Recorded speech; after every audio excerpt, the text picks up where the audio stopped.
Okay so hi everyone. तो finally अब वो स्टेज आ गई है शायद कि अगले 3-4 महीनों में मेरा 1 साल का कनेडियन एक्सपीरियंस पूरा हो जाएगा and I will be on my journey towards permanent residency and yesterday I took the first step. तो फाइनली जो पीआर की जर्नी की तरफ पहला स्टेप है वो आज शुरू होने वाला है यहाँ पे। Let's go inside.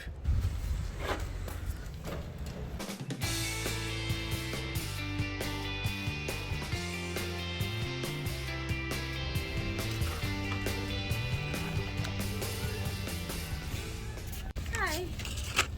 So you need a bag. Yes.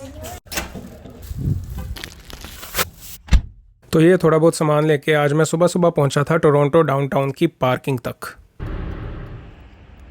और वहाँ पे पार्किंग कर दी है। $18 लगे हैं और शाम तक 6 बजे तक यहाँ पे ही रहेगी कार। और क्योंकि सुबह सुबह मुझे नींद बहुत आई थी तो एक छोटा सा स्मॉल मैकियाटो का एक कप पिया मैंने जॉर्ज ब्राउन कॉलेज के बाहर बैठ के पैटियो पे, क्योंकि पैटियो ही खुले थे, डाइन इन हर जगह टोरंटो डाउनटाउन में बंद था। और वो कॉफ़ी भी इसलिए ताकि जो लिसनिंग, स्पीकिंग, राइटिंग, रीडिंग ये सारी चीज़ें होने वाली हैं उसमें थोड़ा दिमाग अटेंटिव रहे, क्योंकि मैं मॉर्निंग पर्सन नहीं हूँ। और सुबह सुबह 4:30 उठ के मैंने कुछ चीज़ें रियलाइज़ की है, गलतियाँ, जो मैं अभी आपसे शेयर करूँगा। जब आपका आइल्स एग्ज़ाम होगा तो ये गलतियाँ मत करना।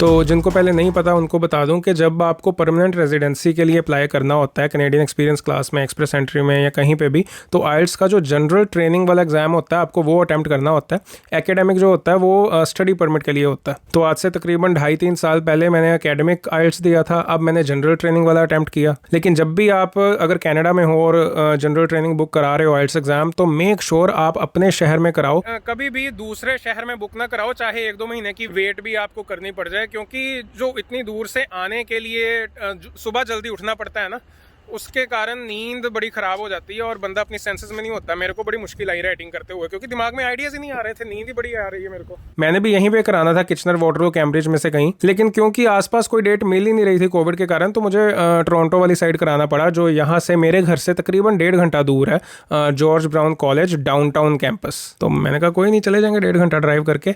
लेकिन कुछ चीज़ें हैं जो आपको भी कंसिडर करनी चाहिए, जो मुझे कंसिडर करनी चाहिए थी, वो ये कि 8:30 बजे सुबह टेस्ट शुरू होना था। और ऑब्वियसली वो 1 घंटा पहले आने को कहते हैं कि आप पासपोर्ट वगैरह जो भी आईडी चेक होना है, फोटो वगैरह होनी है, वो सारा कुछ 1 घंटा पहले रिपोर्ट करना होता है उन चीज़ों के लिए। तो 7:30 बजे पहुंचने के लिए मुझे 6 बजे यहाँ से निकलना पड़ना था। और हमेशा आप एग्जैक्ट टाइम पे तो निकलोगे नहीं, थोड़ा आधा घंटा पहले निकलोगे ताकि बफर टाइम हो। तो 5:30 निकलने के लिए मुझे आधा 1 घंटा तैयार होने के लिए भी चाहिए था। तो 4:30 पौने 5 मैं उठूँ, इतना सारा ड्राइव करूँ, उसके बाद वहाँ पहुँचूँ, वैसे ही नींद में थक हार के, सवाल लिसनिंग स्पीकिंग होनी है कोई, पर चलो जैसे मर्जी पहुँच गए। वहाँ पे पहुँच के भी मैंने वहाँ पे कार पार्क की और उसके थोड़े टाइम बाद ही मुझे पता लग गया कि हाँ, वहाँ पे भी $10 मेरे ज़्यादा लग गए। ये दूसरी गलती थी। और पार्लियामेंट स्ट्रीट और फ्रंट स्ट्रीट का जो इंटरसेक्शन है ना, उस इंटरसेक्शन पे ये वाला पार्किंग लॉट है, वो वाला जो पार्किंग लॉट है ना फेंस के उस साइड, मैंने वहाँ पार्क की है, पर वहाँ पे $18 है। तो यहाँ पे सैटरडे के दिन पूरा दिन अगर आप पार्क करोगे तो $7.5 है। तो सीधा सीधा आपके $10 बच सकते हैं अगर आप इस जगह पे पार्क करो। मतलब बिल्कुल जो इंटरसेक्शन वाली पार्किंग है उस साइड रहने देना। फिर तीसरी ये कि लिसनिंग सबसे पहले होता है, तो एक ना प्लूरल्स का ध्यान रखना कि जब भी वो अगर ऑडियो स्क्रिप्ट में आपको एस के साथ वर्ड सुन रहा है, जैसे रिवर्स, मेडिकेशंस, तो वो आंसर में भी एस वर्ड के साथ लगाना है। मेरे ख्याल से शायद मैंने अटेंटिवली नहीं सुना होगा, तो शायद 2-3 आंसर्स मेरे वहाँ गलत हो सकते हैं सिर्फ सिंगुलर और प्लूरल के चक्कर में। रीडिंग के बारे में कुछ खास नहीं बताऊंगा, मैं स्कूल में भी काफ़ी कॉम्प्रीहेंशंस करते रहते थे। आप में से भी जो कॉम्प्रीहेंशंस करने आते हैं जिनको, उनके लिए रीडिंग कुछ खास नहीं है। राइटिंग में आंसर ऐसे या लेटर लिखने से पहले जो भी आपने पॉइंट्स लिखने हैं ना हर पैराग्राफ में, वो नोट्स छोटे छोटे पॉइंट फॉर्म में क्वेश्चन बुकलेट पे पहले लिख लो।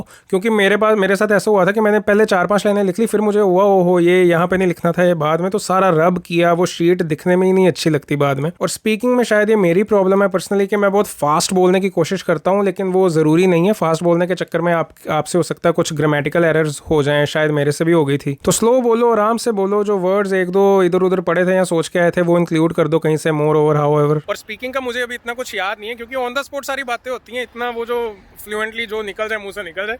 बट एक क्वेश्चन मुझे याद है कि उन्होंने कहा था कि कैसे बताओ बॉडी लैंग्वेज कम्युनिकेशन स्किल्स में कैसे हेल्प करती है।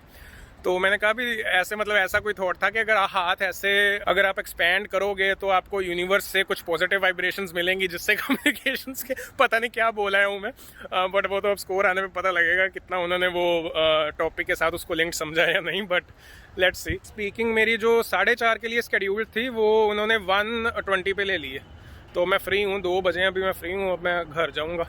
और मुझे पता है कनाडा में हमारा वर्क शेड्यूल ही सभी का ऐसा हो जाता है कि प्रैक्टिस करने का टाइम नहीं मिलता, मुझे भी नहीं मिला था। ये जो है ये था अभी, चलो पिछला आइल्स दिया उसके बेस पे जो थोड़ा बहुत एक्सपीरियंस था आइल्स का, तो ये भी अटैम्प्ट कर दिया। लेकिन आई वुड हाईली सजेस्ट कि प्रैक्टिस कर लो जितना हो सके। मुझे पता है टाइम नहीं मिलता, मुझे भी नहीं मिला था, मैं भी बिना प्रैक्टिस के चला गया। मुझे पता है कि इससे बेटर हो सकता था, जो स्कोर आएंगे जो भी आएंगे वो आपसे शेयर कर लूँगा तब, बट मेक श्योर कि हफ्ता 10 दिन पहले आप रोज़ रोज़ ये 4 मॉड्यूल्स अटैम्प्ट करने शुरू कर दो। और फिलहाल ये कुछ मिस्टेक्स थी जो मेरे आइल्स के जनरल ट्रेनिंग के अटैम्प्ट में मेरे से हुई, और कोशिश करना आपसे ना हो। So that's it and I hope it helps.